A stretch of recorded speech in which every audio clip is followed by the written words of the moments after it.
pelajaran gitu ya. Tadi kan pertanyaannya Bu Fenty gitu ya tentang gimana sih bangun friendship yang sehat gitu kan. Kemudian ada juga pertanyaan no friend or toxic friends. Nah terus ya banyak pertanyaan lain tadi. Dan kayak gimana kamu tahu kondisi ini tuh udah toxic atau enggak. Menurut aku yang paling penting gitu ya sebelum semua itu kamu ibaratnya bisa kamu ketahui adalah yang paling penting adalah salah satu tipsnya biar kita itu bisa akhirnya kayak aku mutusin untuk ninggalin atau tetap stay dengan teman-teman itu tadi self love. Iya, kamu harus cintai dirimu sendiri gitu. Karena kayak gini, pertama kita tuh harus nanamin ke diri sendiri ya. Dan menurut aku udah ngeliat itu di Instagram. Wih, sebenarnya sedih dan bahagianya kita itu nggak ngaruh dari orang lain gitu. Oh jadi walaupun orang lain bahagia kita sendiri tetap sedih gitu. Jadi maksudnya gini, kamu harus bisa menciptakan bahagiamu sendiri gitu. Oke. Jadi kalau misalnya kebayang nggak kamu bergantung bahagianya itu bahagiamu atau sedihmu itu karena orang lain. Ketika orang-orang itu pernah hilang gitu, pasti jadi apa? Padahal ketika kamu mencintai dirimu sendiri, oke, ya aku bahagia dengan ini. Kamu bisa cintai bahagiamu sendiri. Kalau sedih, ya oke, kamu terima kesedihan itu. Itu sih. Ya, itu tuh menurut aku penting karena dari situ kamu akan bisa bedain ketika tadi ya temenmu toxic banget, kamu merasa ya aku kan sayang ya sama diriku sendiri, self love gitu. Aku butuh aku bahagia. Kamu akan dengan mudah kok meninggalkan dia gitu. Tanpa tadi misalnya ada nih ya temenmu udah ngasih tau nih, dia tuh toxic banget, dia ngomongin kamu di belakang, dia jatuhin kamu di belakang, atau kamu ngerasa nggak sih setelah temenan sama dia kamu jadi kayak gini. Misalnya ada temenmu yang udah ingat, tapi kamu nggak punya rasa cinta sama diri kamu sendiri, kamu akan kayak punya alasan ya tadi, enggak kok dia baik kok gini. Tapi kalau kamu udah cinta juga sama dirimu sendiri, kamu dengan mudah kok oke, ini udah dampaknya buruk nih buat aku, oke aku pergi gitu lah. Ibaratnya let it go gitu ya, udah dilepaskan aja. Itu kenapa pentingnya self love ya. Kenapa tentang self love ini aku ambil gitu ya. Ini sebelum kita ngobrol-ngobrol ini aku kayak cari-cari tahu gitu ya. Ini salah satunya pendapat dari Analisa Widianingrum. Mbak Ana itu bahas yang terpenting adalah tentang self love, dan menurut aku paling masuk akal sih ketika kamu udah cinta sama dirimu sendiri, kamu kan bisa bedain kok mana yang baik dan enggak kayak gitu loh. Jadi enggak akan alarm atau reminder itu dari orang lain gitu, tapi ya dirimu sendiri. Bisa aku maju nggak nih, atau apa namanya, aku terus aja nih dengan teman-teman yang seperti ini itu sih. Dan ini juga menarik, satu hal yang penting adalah kita itu nggak akan selalu bisa menyenangkan orang lain. Apa sih? We can please anyone ya. Jadi kita nggak akan bisa selalu menyenangkan setiap orang gitu, everyone gitu. Kita nggak bisa bikin senang setiap orang. Nah pun sama, coba deh pakai kacamata yang berbeda. Ya sama, orang yang kamu anggap toxic itu bisa jadi ya dia menyenangkan buat orang lain. Gitu. Orang yang misalnya ya sefrekuensi sama dia gitu ya, ini kalau minjem kata-kata ini ya, sefrekuensi gitu ya, pasti dia menyenangkan buat orang-orang itu. Sama halnya, pakai perspektif juga. Oke, tadi udah bahas self love ya. Udah jauh dari toxic friend, kemudian ke self love, dan sekarang apa nih Kak? Mungkin ada tips gimana sih di self love? Karena kan kadang kita tuh nggak tahu kenapa ya lebih fokus sama kekurangan dibanding kelebihan. Padahal tuh kelebihan tuh banyak banget, mungkin kelebihan dalam diri kita. Itu harusnya kelebihan lemah, oh enggak ya? Salah ya? Oke, itu mungkin kali Kak bisa kayak kasih tahu caranya gimana sih biar kita tuh gak mudah insecure, atau mungkin gak mudah terpengaruh sama orang lain kebahagiaannya gitu, atau mungkin gimana caranya sih budaya biar kita bisa mencintai diri kita apa adanya, apa yang udah Allah kasih ke kita. Maksudnya bukan berarti kita terima kekurangan ya, tapi maksudnya terima kekurangan, cuma bukan berarti kayak stuck sama kekurangan gitu loh, kayak gitu. Jadi ada tips yang tadi aku ngambilnya dari Mbak Ana gitu ya, dan ditambahkan sedikit sama yang aku pahami oleh Desi benar juga kayak gitu. Yang pertama itu self love itu, dan ini kayaknya juga kalau misalnya ngobrol-ngobrol sama saya kira itu di bahannya diterapin banget di sama kita. Jadi pertama adalah mulai hari kamu itu tuh dengan hal yang bikin kamu mood banget atau bikin kamu bahagia. Nah, karena ketika mood kamu tuh baik dalam satu hari, kalau kalau ngomongin self love ya, dari di pagi hari kamu tuh pasti tuh ngaruh loh sama cara pikirmu gitu loh, kamu mandang sebuah kejadian. Nah misalnya kalau aku pribadi, misalnya mood aku tuh baik tuh ya di pagi hari, ketika mungkin pas berangkat kerja banyak bocor atau tiba-tiba misalnya kalau di sekolah ya namanya jadi fasilitator, siapa ketemu murid kan kadang ada ya pasti kayak berbuat sesuatu yang tidak kita arahkan gitu. Kalau kita moodnya udah nggak baik tuh, kalau moodnya baik, oke, kita bisa pahamin dia kenapa sih. Itu ngaruh. Jadi kayak cara berpikir kita kan dipengaruhi kan.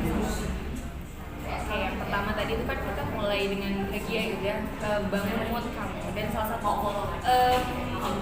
untuk bangun mood kita mindful. Pasti ada beberapa sering dengar kali ya. Aku sering tapi kurang paham. Iya, mindfulness. Jadi itu adalah sebuah cara gitu ya untuk kita tuh fokus terhadap apa yang kita lakukan sekarang, saat ini dan di tempat ini. Contoh, dengan kayak gitu kita tuh fokus ngelakuin apa yang sedang kita hadapi sekarang. Contoh kayak misalnya sekarang aku merasa mindful untuk ngobrol sama Sagira, bikin video ini gitu di situasi ruangan ini. Itu tuh bentuknya namanya mindfulness. Pernah kan kalau misalnya teman-teman misalnya atau di ruang kelas mungkin pas lagi kuliah ada di situ tapi kita lagi mikirin hal lain, mungkin organisasi, nah itu bentuk ketidakmindfulan. Oke, Udah fokus gitu lah. Nah, malah kadang perasaan-perasaan yang kayak kita lagi di sini tapi kita tidak menikmati suasananya, kita bikin nggak fokus loh. Maksudnya ya benar nggak akan fokus dan nggak akan efektif loh kamu ngerjain apapun. Nah, sama kayak misalnya dari self love itu, terus nanti kamu udah mindful, kamu akan bisa tahu kok misalnya kayak ini teman, ya benar nih teman yang aku hadapin kayak dan cara-cara seperti itu sebenarnya. Gitu. Terus yang kedua, yang ketiga ya berarti ya. Tiga. Cara yang menarik adalah atur nafas. Nah ini dalam teknik mindfulness salah satunya tuh dengan mengatur nafas. Mungkin saya kira pernah ya kalau di sekolah gitu ke kakak pas lagi ngelit anak-anak tuh kayak ayo kita tarik nafas dulu deh. Nah dengan teman-teman tarik nafas, kemudian tahan, dihembuskan gitu ya, itu kita tuh akan fokus sama diri kita, tubuh kita, respon tubuh kita. Nah dari nafas itu mungkin kayak tadi perasaan-perasaan yang nggak nyaman atau apa, kita fokuskan dulu, ya menikmati nafasnya. Kalau misalnya ke anak-anak kakak sering ke murid-murid suka bilang disyukurin nih tarik nafasnya, dikasih nafas nih sama Allah nih, itu harus yang disyukurin. Jadi tarik nafas itu kita kan bisa otomatis dari hubungan segalanya mulai teratur. Nah dipercaya bahwa merubah respon tubuh tuh akan mempengaruhi dari mindset. Gimana tuh maksudnya? Pernah nggak sih tahu ini kalau misalnya ya kita itu sebenarnya lagi lemes banget atau lagi nggak enak badan, tapi kita berusaha untuk cheerful gitu, kayak berusaha untuk senyum, pasti ya Kita loh, kadang aku ngerasa sakit nih, terus tapi tuh pikiran aku tuh bisa aja gitu, aku harus sehat, bisa. Tapi kadang tuh pikiran aku sendiri yang kayak enggak, kamu sakit, kamu harus diem di rumah, sudah rupanya masalah apa-apain. Ada sih mempengaruhi. Iya benar kan, jadi kita mungkin selama ini taunya malah mindset mempengaruhi respon tubuh gitu kan, kayak mindsetnya aku sakit ya udah aku lemes. Tapi ternyata bisa dibalik loh. Kalau misalnya oke, aku memang sakit gitu, tapi kayak aku bisa aku coba deh aku bergerak, ternyata pas bergerak nggak sesusah itu kok, aku masih bisa kuat. Jadi yang perasaan sakit kita itu agak kurang gitu. Gitu. Jadi kayak sebenarnya timbal balik dari hubungan itu ya, salah satu cara self love tadi. Dan kita itu dengan tarik nafas kita tuh bisa ngerasain feeling kita yang kadang sering kita abaikan. Dan menurut aku ini ngaruh sih kalau misalnya di pertemanan kayak gitu. Kalau teman-temanmu toksik ya misalnya dari atur nafas kita bisa ngerasain feeling kadang yang kita reject gitu ya, kita abaikan. Misalnya kamu sedih, kamu bisa kadang pernah nggak sih ngerasain nggak tahu kenapa rasanya kayak pengen uring-uringan aja, tapi kamu nggak tahu bukan kondisi marah atau sebenarnya bukan kecewa ataupun apa tuh, kamu nggak tahu kamu tuh lagi kenapa, cuma rasanya nggak nyaman. Nah itu dengan kamu tarik nafas, mungkin fokus ke diri kamu akan tahu oh aku tuh sebenarnya lagi kecewa loh dia omongin kayak gitu, atau enggak aku tuh sebenarnya sedih banget loh dia mungkin gak dukung aku. Jadi bisa bedain, atau enggak aku tuh gembira, ternyata aku kok gembira maksudnya bahagia gitu. bahagia kalau misalnya aku sama dia. Jadi berusaha untuk bedain feeling kita tuh ternyata ngaruh. Nah di situ tadi akan ngaruh juga aware kamu gitu. Kalau sama orang-orang toksik, kamu seneng, bahagia atau sebenarnya tertekan? Kayak terus kemudian ini kayak tadi aku ada sedikit bahas ya tentang ya kita tuh nggak bisa bikin seneng semua orang kan? Iya. Nah kita nggak bisa bikin seneng semua orang dan bisa aja sebenarnya orang yang kita rasain toksik itu karena dia nggak sefrekuensi sama kita, otomatis kita nggak seneng sama dia. Tapi ada orang yang sefrekuensi sama dia itu nyaman. Jadi apa sih yang perlu dikembangkan? Sudut pandang, usaha husnuzon aja. Iya nggak sih? Jadi kayak memang bahkan Rasul juga mengenakan gitu kan kalau misalnya kita berusaha untuk mikir gini, apa sih alasannya dia ngelakuin itu? Tapi dalam kondisi kamu netral kalau lagi gitu. Misal aku ada contoh, aku misalnya gini ya, aku berbuat buruk ya sama Sagira. Tapi ketika Sagira tuh berusaha untuk pakai kacamata yang lain, pandang yang lain, dengan kondisi sudah netral, Sagira akan mikir gitu. Misalnya aku ketus banget atau kayak ibaratnya kalau ngomong tuh julid banget misal gitu di Sagira contohnya. Kayak gitu.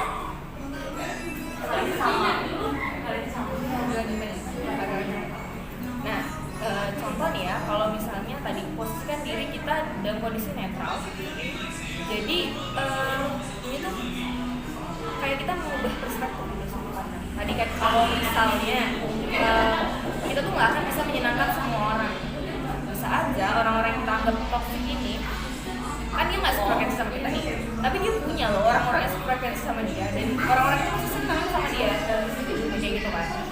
Nah di sini berarti kuncinya sudut pandang yang berbeda. Kemudian caranya gimana sih? Banyak-banyaknya husnuzon aja deh.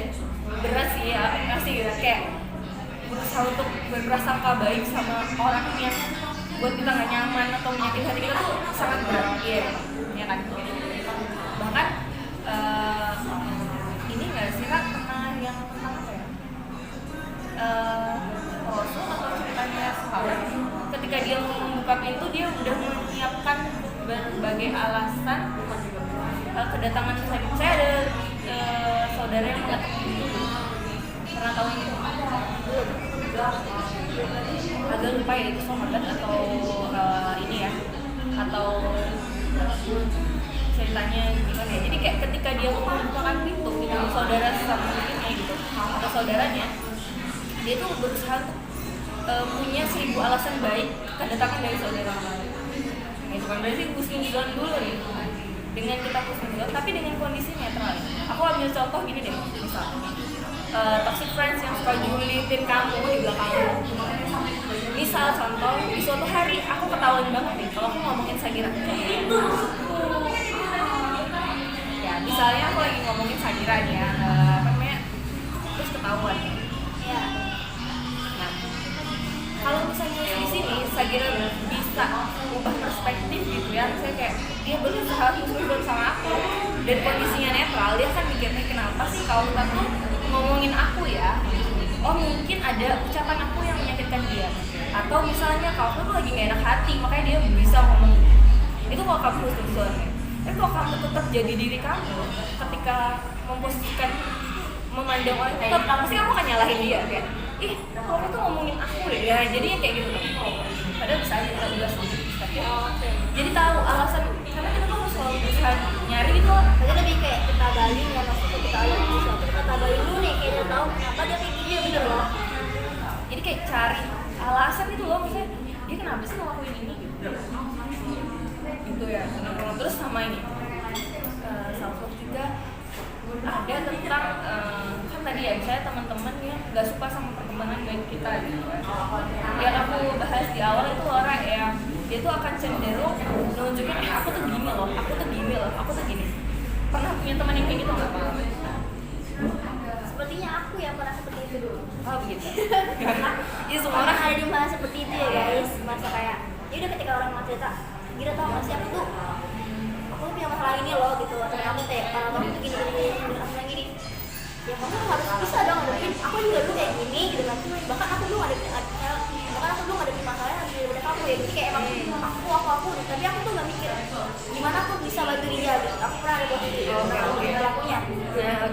misalnya kayak gitu, dan akan ada kecenderungan ketika misalnya orang yang tadi tentang aku, terus orang misalnya kita merespon dengan tapi aku tuh, misalnya kita ceritain juga nih kelebihan atau misalnya masalah atau apapun itu ya, dia pasti akan defense terus, dia akan berusaha lebih setingkat dari kita. Kalau teman-teman toksik yang modelnya kayak gitu, yang nggak seneng banget ya kita berkembang, dia akan setingkat lebih pasti kayak aku gini, oh iya aku gini, nggak habis dong guys, gitu kan, ibaratnya gitu. Jadi bisa aja gitu kalau misalnya kita tuh jawabnya dengan ibaratnya jawab dengan elegan gitu, apa sih bilang gitu. Jadi kayak oh menarik ya, kamu enak ya hidupnya, nggak pernah susah. Dengan kita kayak gitu dia akan nggak lebih mengcounter dan berusaha lebih di atas kita loh, karena nggak enak, langsung enak gitu. Iya, dan dia karena tadi kan dia butuh diapresiasi dan dihargai. Jadi kalau capek ngadepin yang model begitu ya udah, jangan kamu makin nunjukin aku gini nggak ada habis. Ya tadi harus bahagia sama diri sendiri gitu kan. Ibaratnya apa yang kamu pakai, apa yang kamu punya itu harus kamu syukurin. Ini mungkin tips terakhir gitu ya. Berapa? Terakhirnya berarti kelima atau 6 ya. Nah ya deh, nanti teman-teman ya itu ya. Oke, itu berproses lah gitu. Maksudnya berproses gimana sih dalam self love itu? Yaitu kamu bisa ambil hikmah. Kenapa sih kamu ketemu sama orang-orang ini gitu? Orang-orang yang kamu anggap toksik ini tuh kenapa? Pasti ada alasannya. Dari orang-orang ini, kalau kamu belajar pasti ada kok. Ternyata orang seperti ini kurang baik dalam buat pertumbuhan ibaratnya berkembangnya dirinya. Atau misalnya, ternyata aku nggak boleh loh ngelakuin yang dia lakuin. Nah, dan yakin sih setiap orang yang hadir dalam hidup kita gitu, apapun itu, walaupun misalnya di film gitu ya, ibaratnya dia mau jadi ekstras doang yang lewat-lewat di belakang, ataupun misalnya memang jadi pemeran utama atau dia jadi tokoh antagonis, protagonis gitu ya dalam hidup kita gitu, pasti itu tuh ada tujuannya, yakin itu deh. Pasti ada pembelajaran baik, yakin, harus yakin itu pembelajaran baik buat kita ke depan. Itu sih kalau menurut aku poin yang perlu banget kita ngomongin dulu. Jadi ini ya, untuk kayak how to self love, gimana kita bisa self love kita itu ada pada berarti 4 ya, 5. Kalau di satu aku sih 5 ya. 5 ya, jadi ada yang pertama mulai hari dari sesuatu yang bahagia, ya kan? Kemudian yang kedua atur nafas tadi, terus yang ketiga ada posisikan diri kita netral, itu yang ketiga. Kemudian yang keempat, ya kemudian yang keempat itu no respon, membela diri, jadi kayak aku gitu ya. Aku gini loh, aku gini kayak gitu apa ya. Yang kelima berproses, jadi emang semuanya itu berproses gitu ya. Maksudnya ya itu Allah ngasih kita teman yang mungkin kurang baik ke kita, itu pasti kayak Allah pengen kita tuh ngambil hikmah di situ. Benar, kamu tuh jangan kayak gitu loh, maksudnya kamu kalau bisa ingetin dia gitu loh, kayak gitu lah kalau mau percakapanin, nah kayak gitu. Oke, berarti tadi teman udah ditulis ya, ini buat self love juga yang belum tahu, maksudnya belum tahu gimana caranya mencintai diri sendiri. Karena kalau aku sendiri sama sih sebenarnya, cuma aku jarang yang atur nafas tuh aku jarang. Karena sebenarnya aku tuh tipe yang, tapi kalau tadi yang mulai hari dengan sesuatu yang baik itu aku banget sih, karena yang benar-benar kalau misalnya paginya tuh udah semangat gitu, bangun kesiangan aja deh, atau mungkin ya nggak tahajud lah aja gitu, ya sama si Allahnya gitu, sama gitu, itu udah ke belakang tuh udah aduh lah kayak gitu, udah susah buat berpikir positif gitu. Itu terima kasih sama yang berproses, itu juga aku tipe yang gitu, karena mungkin oke, bisa dong Kak sebelum penutupan nih ada sedikit closing dari Kakak gitu buat teman-teman sana atau buat aku gimana ya intinya lah kayak gitu. Mungkin closing statementnya gitu ya. Tapi sebelumnya aku mau nyampein menarik banget sih obrolan sore kita hari ini gitu ya. Ternyata banyak perspektif, banyak sudut pandang tentang toxic friends, dan ini yang menarik, dan ternyata kalau kita kaitkan ke kehidupan nyata gitu ya, kehidupan kita sekarang ini bisa dipakai. Jadi agama seseorang itu sesuai dengan teman dekatnya, hendaklah kalian melihat siapakah yang menjadi teman dekatnya. Itu hadis riwayat Abu Daud gitu ya. Nah ternyata itu relate banget sekarang gitu. Kalau misalnya teman kita di sekitar atau akan mempengaruhi kita siapa, jadi orang yang seperti apa. Nah di situ mungkin bisa teman-teman renungkan. Jadi akan tetap berada di lingkungan toksik atau kamu pilih sendirilah jalan. Gitu aja sih. Mungkin ya jadi reminder. Aku lebih suka ngasih ibaratnya reminder buat kita semua. Oke, ya alhamdulillah ya. Setelah berapa 2 jam ya sudah bicara muter ke sini. Alhamdulillah banyak banget informasi baru, pengetahuan baru yang aku dapat dari Kakak. Jadi bahas toxic friend, kemudian ada masalah love ya, kayak how to Love yourself. how to love yourself, terus juga gimana caranya biar kita tuh yakin kita bisa mengenalkan tentang toxic friends gitu. Mungkin makna toxic friends itu apa dan banyak lagi lainnya. Pokoknya bener-bener super banget, amazing banget bisa bahas kayak gini di sore hari di penghujung hari yang cerah ya, cukup cerah di sini ya, hari cerah. Sampai tadi mungkin ada beberapa video yang ada cahaya lainnya gitu, itu oke. Pokoknya teman-teman mungkin closing dari aku juga kali ya, boleh pakai itu jangan kalau aku tuh lebih kayak jangan pilih teman, tapi harus pintar juga pilih teman kayak gimana ya. Jadi kita nggak boleh pilih teman kayak ya aku mau ini aja deh, aku mau ini gitu kan. Tapi kita harus pintar nih ketika aku sama dia nih, apa kira-kira hal positif yang harus kita ambil. Nah ketika sama dia nih, apa hal positif yang harus kita ambil, kan nggak sepenuhnya orang itu udah benar 100% buruk gitu kan. Pasti ada sih walaupun 0,1% yang baik gitu kan. Nah kita ambil yang baik itu. Nah kayak gitu sih kalau dari aku gitu. Jadi kayak, dan kalau misalnya emang kita udah ngaku ada sedikit toxic itu, ya udah tinggalin itu daripada nanti ambil semua usaha yang sudah ngomong dari awal, ini tinggal itu aja dengan self love. Self love hari ini. Oke, mungkin sekian kali ya mungkin pembicaraan kita pada sore hari ini, mungkin agak random dan mungkin ada muter-muter sedikit. Itu oke, karena ini our first time kolaborasi pertama juga setelah aku juga konten. Jadi mohon maaf kalau saya emang banyak berikutnya dan segala macamnya. Semoga video ini bisa membawa kebermanfaatan kepada semua, dan semua semakin bisa mencari teman-teman yang mungkin banyak memberikan dampak buruk kepada hidup kita gitu, dan lebih bijaksana juga dalam menyikapi segala sesuatu tadi ya, husnuzon gitu. Husnuzon terhadap sesuatu yang mungkin terlihat buruk dilakukan oleh orang lain. Oke, terima kasih semuanya, semoga bermanfaat. Mungkin sekian dari kita berdua. Saya kira aku sampai ketemu di video selanjutnya. Semoga teman-teman suka dan boleh dong request di bawah, mungkin Iya seru nih kayaknya, ngobrol apa lagi gitu ya. ngobrol apa lagi dan bisa kita bicarakan bersama. Boleh di komen ya. Thank you semuanya.